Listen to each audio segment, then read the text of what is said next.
శ్రీ గురుభ్యో నమః. ఓం శ్రీ మాత్రే నమః. ఈటీవీ ప్రేక్షకులకి నమస్కారం. శుభమస్తు కార్యక్రమానికి స్వాగతం.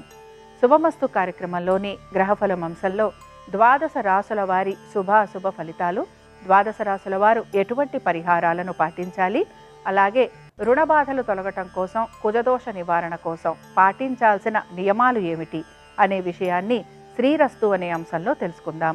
ముందుగా నేటి పంచాంగం.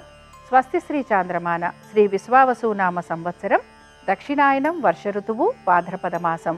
ఈరోజు తిథి శుద్ధ తదియ, మధ్యాహ్నం 12:36 వరకు. నక్షత్రం హస్త, తెల్లవారుజామున 5:46 వరకు.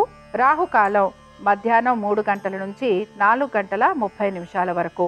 ఇక ఈనాటి గ్రహస్థితి ఏ విధంగా ఉందో పరిశీలిద్దాం. గురువు మిథునంలో సంచారము, బుధ శుక్రులు కర్కాటకంలోను, రవి కేతువులు సింహంలోను, కుజుడు కన్యలోను, రాహువు కుంభంలోను, శని వక్రగతిలో మీనరాశిలో సంచరిస్తున్నారు. ఈ గ్రహస్థితి ఆధారంగా ద్వాదశ రాసుల వారి ఫలితాలు ఏ విధంగా ఉన్నాయో పరిశీలిద్దాం. ముందుగా మేషరాశి.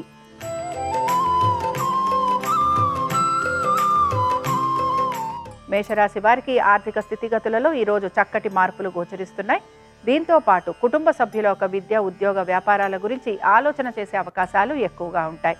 స్థిరాస్తుల గురించి, స్థిరాస్తి సంపద గురించి ఆలోచన చేయటం, వాటిని పెంచే ప్రయత్నం కూడా మీలో గోచరిస్తూ ఉంటుంది. మానసికంగా ప్రశాంతంగా ఉండే ప్రయత్నం అనేది కనపడుతూ ఉంటుంది. ఉద్యోగస్తులకి, వ్యాపారస్తులకి, ఇతర వృత్తులలో ఉన్నవారికి పెద్దగా మార్పులు ఉండే అవకాశాలు గోచరించటం లేదు. అనారోగ్య సమస్యలు ఏవైతే ఉన్నాయో వాటి సంబంధంగా మీరు తగిన జాగ్రత్తలు తీసుకునే ప్రయత్నం మాత్రం కొనసాగిస్తూ ఉంటారు. మీరు మీ సొంత ఆలోచనలతోటి చేసే పనులు ఏవైతే ఉంటాయో వాటి వల్ల మీకు లాభం కలిగే అవకాశాలు ఉంటాయని గ్రహించాలి. ప్రతి విషయానికి సంబంధించి మీరు పరిష్కార మార్గాలు మాత్రం వెతుకుతూ ఉంటారు. ఇక ఈరోజు ఈ రాశివారు కార్తికేయుడి యొక్క అష్టోత్తరం చదవటం, వినటం, అలాగే స్వామివారి దర్శనం మీకు మంచి ఫలితాలను కలిగిస్తుంది. అనుకూలించే దిక్కు ఈశాన్యం. కలిసొచ్చే రంగు ఆకుపచ్చ. అదృష్ట సంఖ్య 7.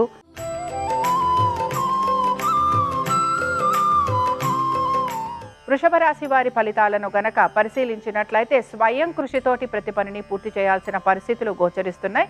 మీ ఆలోచనలకి తగిన విధంగా పనులు పూర్తి కాకపోవటం నిరాశను కలిగిస్తుంది. వృత్తి, ఉద్యోగ, వ్యాపారాల రీత్యా ప్రయాణాలు అధికంగా ఉండే అవకాశాలు గోచరిస్తున్నాయి. బంధుమిత్రుల్ని కలవటం, అలాగే వారితోటి సమయం గడిపే ప్రయత్నం అనేది కూడా మీలో గోచరిస్తూ ఉంటుంది. ప్రతి పనిని కూడా మీరు మీ యొక్క చేతులతోటి పూర్తి చేయాలనే ఆకాంక్ష మీలో ఎక్కువగా గోచరిస్తూ ఉంటుంది.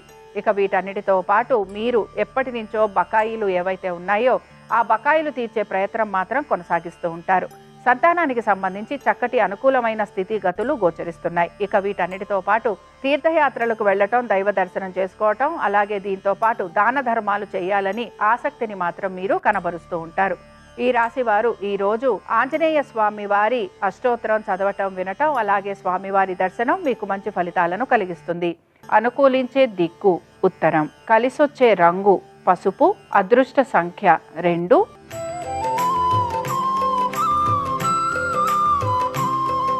మిథున రాశి వారి ఫలితాలను గనక పరిశీలించినట్లయితే ఆర్థిక పురోగతి అనేది సూచిస్తోంది. దీంతో పాటు అనుకున్న విధంగా పనులు పూర్తయ్యే అవకాశాలు గోచరిస్తున్నాయి. ముఖ్యంగా మీరు భాగస్వామ్యంలో గనక ఉంటే ఆర్థిక పురోగతితో పాటు మీ వ్యాపారాభివృద్ధి కూడా మీకు ఆనందాన్ని కలిగిస్తూ ఉంటుంది. సంతానానికి సంబంధించి చక్కటి పురోగతి సూచిస్తోంది. అలాగే విందు వినోదాలకు వెళ్లే అవకాశాలు కూడా గోచరిస్తున్నాయి.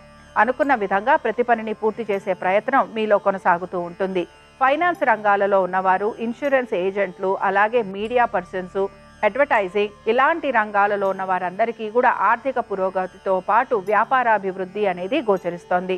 ఇక ఈ రాశి వారు ఈరోజు అభయాంజనేయ స్వామి వారి అష్టోత్తరం చదవటం, వినటం, అలాగే స్వామివారి దర్శనం మీకు మంచి ఫలితాలను కలిగిస్తుంది. అనుకూలించే దిక్కు తూర్పు. కలిసొచ్చే రంగు ఆకుపచ్చ. అదృష్ట సంఖ్య 5.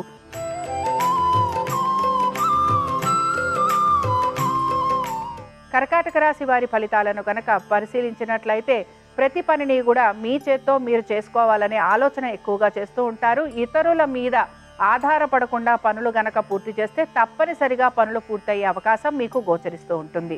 సంతానానికి సంబంధించి చక్కటి అనుకూలమైన స్థితిగతులు గోచరిస్తున్నాయి. ఉద్యోగస్తులకి, వ్యాపారస్తులకి, ఇతర వృత్తులలో ఉన్న వారికి పెద్దగా మార్పులు ఉండే అవకాశాలు గోచరించటం లేదు. అయితే స్థాన చలనం కోసం ప్రయత్నం చేస్తున్న వారికి మాత్రం ఆశాజనకంగా ఉంటుంది. ఇక పెట్టుబడుల విషయంలో కూడా ఈ రోజు మీరు ఆశించిన విధంగా ఆర్థిక అభివృద్ధి గోచరించటం లేదు. ఇక వీటన్నిటితో పాటు మీ ఆస్తిపాస్తుల గురించి మాత్రం జాగ్రత్త వహించాలి. అలాగే తొందరపాటు చర్యల వలన, అజాగ్రత్త వలన ఇబ్బందులకి గురవుతూ ఉంటారని కూడా మీరు గ్రహించుకుంటూ ముందుకు వెళ్ళాలి. ఇక ఈ రాశి వారు మాత్రం తప్పనిసరిగా వీరి ఆరోగ్యం గురించి కూడా తగు జాగ్రత్తలు పాటించాలి. వైద్య నిమిత్తంగా ఖర్చులు అధికంగా ఉండే అవకాశం గోచరిస్తోంది. ఇక ఈ రాశి వారికి కోర్టు విషయాలు, లిటిగేషన్లు, అలాగే కొన్ని సందర్భాలలో మీరు చెప్పని మాటలు కూడా మీరు చెప్పారు అనే ఒక నింద మిమ్మల్ని ఎక్కువగా మానసికంగా కృంగదీసే అవకాశాలు మీకు గోచరిస్తూ ఉంటాయి.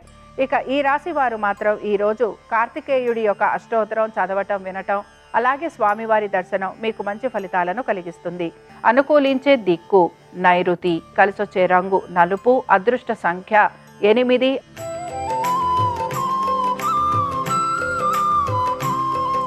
సింహరాశి వారి ఫలితాలను గనక పరిశీలించినట్లయితే ఆర్థికంగా వీరికి ప్రయోజనకరంగా ఉన్నా కూడా ఖర్చులు అధికంగా ఉండే అవకాశాలు గోచరిస్తున్నాయి.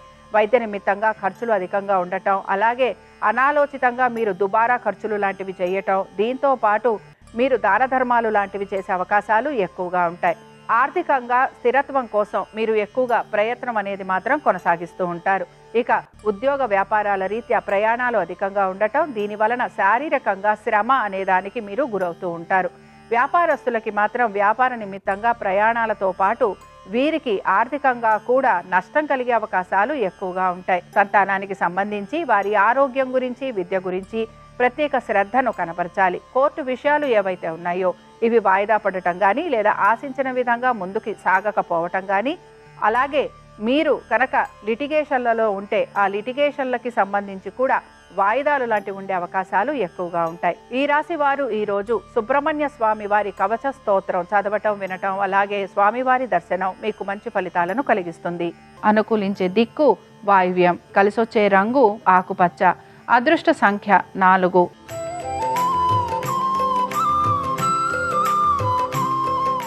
కన్యారాశి వారి ఫలితాలను గనక పరిశీలించినట్లయితే ఆర్థిక పురోగతి సూచిస్తున్న మీరు కోరిన విధంగా ఆర్థికంగా ప్రయోజనకరంగా లేదు అనే నిరాశ మీలో ఎక్కువగా కనపడుతూ ఉంటుంది. అయితే ఎప్పటి నుంచో ఆగిపోయిన బకాయిలు, ఎప్పటి నుంచో రావాల్సిన డబ్బులు ఏవైతే ఉన్నాయో అవి మీకు రావటం వలన కొంత మానసికంగా ప్రశాంతంగా ఉంటారని చెప్పుకోవచ్చు. ఉద్యోగస్తులకి ఉద్యోగపరంగా మార్పులు లేకపోయినా ఆర్థికంగా వీరికి ఆశించిన విధంగా మార్పులు ఉండటం వీరికి ఆనందాన్ని కలిగిస్తుంది. వ్యాపారస్తులకి మాత్రం వ్యాపార పరంగా హఠాత్తుగా పనులు ముందుకు సాగటం, అలాగే దీంతో పాటు ఎప్పటి నుంచో ఆగిపోయిన ఆర్థిక పరంగా మీరు ఎదురు చూస్తున్న బకాయిలు ఏవైతే ఉన్నాయో అవి మీకు అందటం మీకు ఆనందాన్ని కలిగిస్తూ ఉంటుంది. దీంతో పాటు దీర్ఘకాలిక పెట్టుబడులు చేస్తున్న వారికి కూడా ఆర్థికంగా ప్రయోజనకరంగా ఉంటుందని భావించవచ్చు. సంతానానికి అనుకూలమైన స్థితిగతులు గోచరిస్తున్నాయి. ఈ రాశి వారు ఈరోజు జయస్కంద స్తోత్రం చదవటం, వినటం, అలాగే స్వామివారి దర్శనం మీకు మంచి ఫలితాలను కలిగిస్తుంది. అనుకూలించే దిక్కు వాయువ్యం, కలిసొచ్చే రంగు పసుపు, అదృష్ట సంఖ్య 6.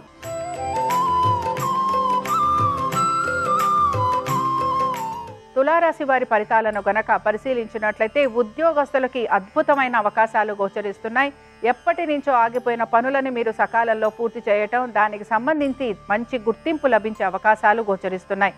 అలాగే ఉన్నతాధికారులు కూడా మిమ్మల్ని ప్రశంసించటం, మీ ప్రతిభా పాఠవాలను గుర్తించటం, మీకు ఇంక్రిమెంట్లు, ప్రమోషన్లు లభించే అవకాశాలు ఉండటం మీకు ఆనందాన్ని కలిగిస్తూ ఉంటుంది.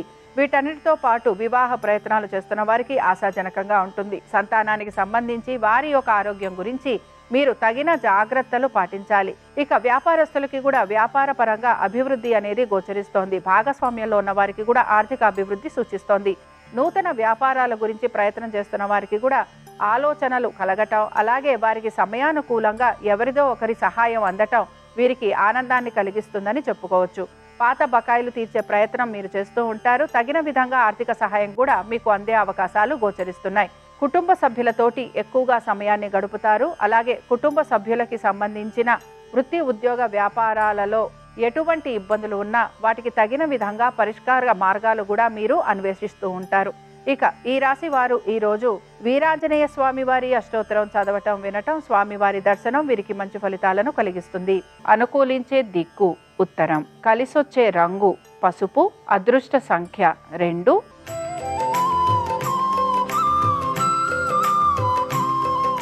వృశ్చిక రాశి వారి ఫలితాలను గనక పరిశీలించినట్లయితే ఉద్యోగ వ్యాపారాల పరంగా చక్కటి అభివృద్ధి గోచరిస్తోంది. అనుకున్న విధంగా ఆర్థిక పురోగతి సూచిస్తోంది. స్థిరాస్తుల వ్యవహారాల్లో సానుకూలమైన పరిస్థితులు మీకు ఆనందాన్ని కలిగిస్తుంటాయి. పిత్రార్జితాలు ఏవైతే ఉన్నాయో అవి లభించే అవకాశాలు, అలాగే మీ యొక్క స్థిరాస్తులు ఏవైతే ఉన్నాయో వాటిని అమ్మే ప్రయత్నం చేయటం లేదా స్థిరాస్తులు కొనే ప్రయత్నం కూడా మీలో గోచరిస్తూ ఉంటుంది. సంతానానికి సంబంధించి చక్కటి అనుకూలమైన స్థితిగతులు గోచరిస్తున్నాయి. ఆర్థికపరమైన విషయాలలో తగు జాగ్రత్తలు తీసుకుంటారు. ఉద్యోగస్తులకి, వ్యాపారస్తులకి, ఇతర వృత్తులలో ఉన్న వారికి పెద్దగా మార్పులు అనేవి ఏవి కూడా గోచరించటం లేదు. ప్రతి విషయంలోనూ సానుకూలత, అనుకూలత, అలాగే దైవ దర్శనం చేసుకోవటం, దాన ధర్మాలు చేయటం, తీర్థయాత్రలకు వెళ్లే అవకాశాలు ఎక్కువగా గోచరిస్తున్నాయి. ఈ రాశి వారు ఈ రోజు సుబ్రహ్మణ్య స్వామి వారి కరావలంబ స్తోత్రం చదవటం వినటం, స్వామివారి దర్శనం మీకు మంచి ఫలితాలను కలిగిస్తుంది. అనుకూలించే దిక్కు తూర్పు, కలిసొచ్చే రంగు తెలుపు, అదృష్ట సంఖ్య 1.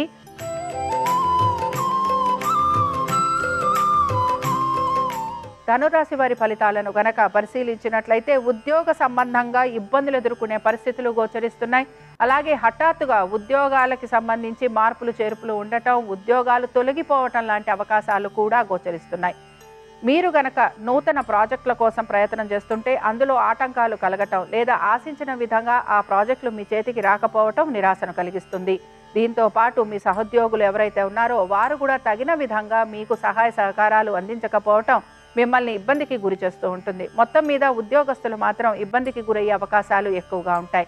ఏ పని తలబెట్టినా అది నెమ్మదిగా పూర్తి కావటం లేదా అసలు పనులే అవ్వకపోవటం, దీంతో పాటు ప్రతి విషయంలోనూ కూడా నిరాశ, నిస్పృహ అధికంగా ఉండటం వలన ఈ రోజు మీరు ఆశించిన విధంగా ఏ పని పూర్తి చేయలేని స్థితిగతులు గోచరిస్తున్నాయి. మీ సంతానం గురించి, వారి యొక్క ఆరోగ్యం గురించి, విద్య గురించి జాగ్రత్తలు వహించాలి.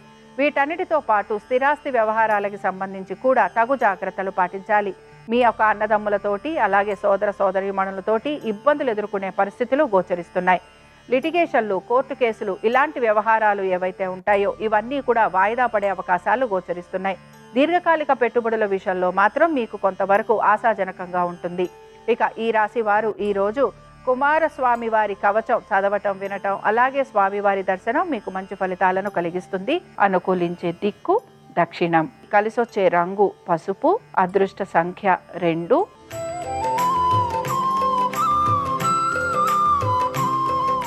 మకర రాశి వారి ఫలితాలను గనక పరిశీలించినట్లయితే మకర రాశి వ్యాపారస్తులకి ఆర్థికంగా ప్రయోజనకరంగా ఉంటుంది. నూతన వ్యాపారాల గురించి ఆలోచన చేసే అవకాశాలు గోచరిస్తున్నాయి.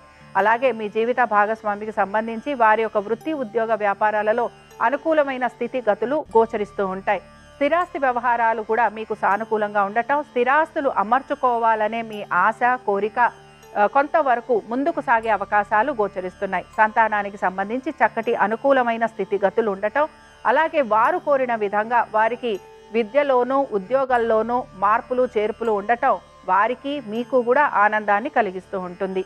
ఈ రాశి వారు ఈరోజు కాళీదేవి కవచం చదవటం వినటం, అలాగే అమ్మవారి దర్శనం మీకు మంచి ఫలితాలను కలిగిస్తుంది.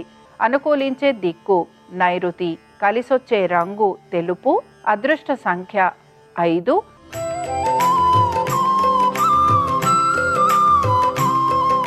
కుంభరాశి వారి ఫలితాలను గనక పరిశీలించినట్లయితే కుంభరాశి వారికి మాత్రం ప్రతి పనిలోనూ ఆటంకాలు ఎదురవుతాయని గమనించాలి. ముఖ్యంగా మీ సంతానము, వారి యొక్క విద్య, ఉద్యోగ వ్యాపారాలలో ఆశించిన విధంగా మార్పులు చేర్పులు లేకపోవటం మీకు నిరాశను కలిగిస్తుంది. పెట్టుబడుల విషయంలో కూడా ఆర్థికంగా ధన నష్టం కలిగే అవకాశాలు ఎక్కువగా ఉంటాయి. కోర్టు విషయాలు ఏవైతే ఉన్నాయో ఇవి వాయిదా పడే అవకాశాలు గోచరిస్తున్నాయి. ఎక్కువ శాతం మీ ఆరోగ్యం గురించి, మీ ఆర్థిక స్థితిగతుల గురించి మీరు ప్రత్యేక శ్రద్ధను కనబరచాల్సిన పరిస్థితులు గోచరిస్తూ ఉంటాయి. వీటన్నిటితో పాటు అధిక ధన నష్టం కలగటం, నమ్మిన వారి వలన మోసపోవటం, అలాగే మీ ఆస్తులు లాంటివి తనఖా పెట్టి మీరు ఇతరులకి ధన సహాయం చేయటం వలన మీరు ఆర్థికంగానూ ఆస్తిపరంగానూ కూడా నష్టపోయే అవకాశాలు ఎక్కువగా ఉంటాయని గ్రహించాలి. మొత్తం మీద ఈ రాశి వారికి కోర్టు విషయాలు కానీ, అలాగే లిటిగేషన్లు, వీటితో పాటు భూ సంబంధమైన వివాదాలు, వీటిలో ఎటువంటి మార్పులు చేర్పులు లేకపోవటం, పనులన్నీ వాయిదా పడటం, అలాగే ఆశించిన విధంగా ఆర్థిక అభివృద్ధి లేకపోవటం నిరాశను మాత్రం కలిగిస్తూ ఉంటుంది. ఈ రాశి వారు ఈరోజు నరసింహ స్వామివారి అష్టోత్తరం చదవటం, వినటం, అలాగే స్వామివారి దర్శనం వీరికి మంచి ఫలితాలను కలిగిస్తుంది. అనుకూలించే దిక్కు దక్షిణం, కలిసొచ్చే రంగు నలుపు, అదృష్ట సంఖ్య 9.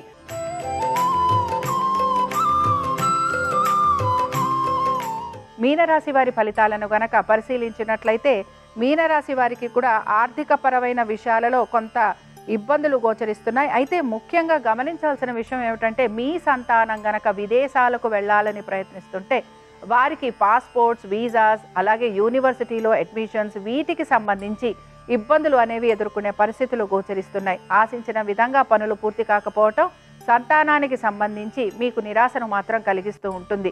ఉద్యోగస్తులకి ఉద్యోగపరంగా పెద్దగా మార్పులు గోచరించడం లేదు. అయితే మీ జీవిత భాగస్వామి యొక్క విద్య, ఉద్యోగ, వ్యాపారాలు, ఆర్థిక స్థితిగతులు, ముఖ్యంగా వారి యొక్క ఆరోగ్యం గురించి తగిన జాగ్రత్తలు పాటించాలి. పాత బకాయిలు తీర్చడం కోసమని చెప్పి మీరు కొత్తగా రుణాలు తీసుకునే అవకాశం గోచరిస్తోంది. అలాగే పనులన్నీ కూడా వేగవంతంగా పూర్తి కాకపోవటం, మీరు ఆశించిన విధంగా మీకు ఆర్థికాభివృద్ధి లేకపోవటం మీకు ఇబ్బందికరంగా ఉంటుందని గ్రహించాలి. ఇక ఈ రాశి వారు ఈరోజు దుర్గాదేవి యొక్క కవచం చదవటం, వినటం, అమ్మవారి దర్శనం మీకు మంచి ఫలితాలను కలిగిస్తుంది. అనుకూలించే దిక్కు వాయువ్యం, కలిసొచ్చే రంగు పసుపు, అదృష్ట సంఖ్య 8. ఇవి 12 రాశుల వారి ఫలితాలు. మంగళవారం సందర్భంగా ఆంజనేయ స్వామి వారి యొక్క అనుగ్రహం 12 రాశుల వారి మీద ఉండాలని ఆశిస్తూ స్వస్తి. శ్రీరస్తు శుభమస్తు. గృహంలో ప్రత్యేకమైన ఆంజనేయ చిత్రపటాలు ఏర్పాటు చేసుకోవడం ద్వారా ప్రత్యేకమైన ప్రయోజనాలు చేకూరుతాయి. మనోధైర్యం, ఆత్మవిశ్వాసం పెరగాలంటే బజరంగ బలి చిత్రపటం గృహంలో దక్షిణ దిక్కులో కానీ ఆగ్నేయంలో కానీ ఏర్పాటు చేయాలి. దీర్ఘకాలిక వ్యాధులతో బాధపడుతూ ఉంటే సంజీవిని పర్వతం మోస్తున్న ఆంజనేయుడి చిత్రపటాన్ని గృహంలో ఈశాన్యంలో ఏర్పాటు చేస్తే దీర్ఘకాలిక వ్యాధుల తీవ్రతను తగ్గింపజేసుకోవచ్చు. గృహంలో సానుకూల శక్తులు పెంపొందింపజేసుకోవాలంటే, నకారాత్మక శక్తులు తొలగిపోవాలంటే గృహానికి ఈశాన్యంలో హనుమంతుడు ఎరుపు రంగు వస్త్రాలు ధరించి కూర్చుని ఉన్న చిత్రపటాన్ని ఏర్పాటు చేసుకోవాలి. అలాగే గృహంలో పడమర దిక్కులో చేతిలో జెండా పట్టుకొని నిలబడి ఉన్నటువంటి ఆంజనేయ స్వామి చిత్రపటాన్ని ఏర్పాటు చేసుకుంటే అనుకున్న పనులు అనుకున్నట్లు విఘ్నాలు లేకుండా త్వరగా పూర్తవుతాయి.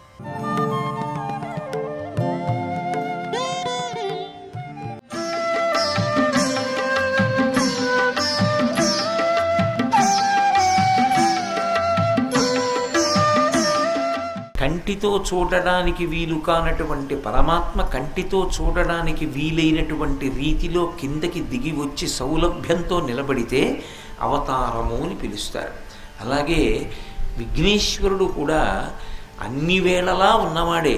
ఆయన ఒకనాడు ఉండి ఒకనాడు లేనివాడు కాడు, అన్ని వేళలా ఉన్నవాడే. అన్ని వేళలా ఉన్నటువంటి వాడు, కాలాతీతుడైనటువంటి వాడు ఎవరున్నాడు? అందుకే కవింక వీణాం అంటారు. కవింక వీణాం అంటే సృష్టికర్తలకు సృష్టికర్త. అంతటి మహానుభావుడు అనేక అవతారాలతో కిందకొచ్చాడు. అలా వచ్చినప్పుడు ఒక్కొక్క రూపంతో కిందకొస్తే ఆ రూపాన్ని ఒక్కొక్క పేరుతో పిలిచారు. వాటికి వేరు వేరు కారణాల కోసం వస్తాడు. ప్రధానమైనటువంటి కారణము ధర్మ సంస్థాపన. ధర్మాన్ని రక్షించడం కోసం, అధర్మాన్ని లోకంలో వ్యాప్తి చేస్తున్నటువంటి వాళ్ళని సంహారం చేయడం కోసం పరమాత్మ అవతారంగా కిందకి దిగొస్తాడు. అలా వచ్చినటువంటి రూపాలలో హేరంబ గణపతి, వరసిద్ధి గణపతి, సిద్ధి గణపతి, లక్ష్మీ గణపతి, మహాగణపతి, ఇలా ఎన్నో రూపాలు ఉన్నాయి, ఎన్నో అవతారాలు ఉన్నాయి. అటువంటి రూపాలలో ఆ విఘ్నేశ్వరుడి యొక్క తత్వాన్ని చెప్పగలగడం అంటే అది అందరికీ సాధ్యపడదు. మహాజ్ఞానులైనటువంటి వాళ్ళు ఉంటారు. ఆ మహాజ్ఞానులైనటువంటి వాళ్ళు చాలా చిన్న శ్లోకంతో, చిన్న పద్యంతో అద్భుతమైనటువంటి ఆ తత్వాన్ని ఆవిష్కరిస్తారు. అలా చెప్పగలిగినటువంటి సమర్థత కారణజన్ములైనటువంటి వారికి మాత్రమే ఉంటుంది. వాళ్ళు అందరిలా జన్మించిన వారు కారు, లోకమును ఉద్ధరించడం కోసం వస్తూ ఉంటారు. వ్యాస భగవానుడు, శంకర భగవత్పాదులు, ఒక సాయిబాబా గారు, చంద్రశేఖరేంద్ర సరస్వతి మహాస్వామి వారు, అలాగే రామకృష్ణ పరమహంస, వివేకానందుడు, వీళ్ళందరూ కూడా కోవలో వచ్చినటువంటి మహాపురుషులు. కాబట్టి శంకర భగవత్పాదులు విఘ్నేశ్వరుడి యొక్క తత్వాన్ని చెప్పడంలో సిద్ధహస్తులు, మహానుభావులు, పరమాద్భుతంగా మాట్లాడారు. ఆయన అనేక సందర్భాల్లో విఘ్నేశ్వరుడి గురించినటువంటి తత్వాన్ని ఆవిష్కరించారు. గణేశ పంచరత్నం అని చేశారు ఒక చోట. అది కూడా విఘ్నేశ్వర తత్వాన్ని అద్భుతంగా చెప్తుంది. ఆ శ్లోకాలు చదివేటప్పుడు కూడా చాలా అందంగా ఉంటాయి. అలాగే వారు విఘ్నేశ్వరుడి మీద చాలా చిన్న శ్లోకం ఒకటి చేశారు ఒకప్పుడు.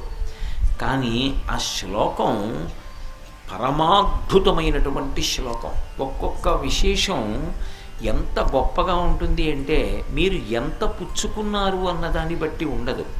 దాని శక్తి పదార్థం ఎంత పుచ్చుకున్నారు అన్న దాని మోతాదు బట్టి కాకుండా దాని శక్తి వలన, దాని పవిత్రత వలన ఒక్క చుక్క చాలు.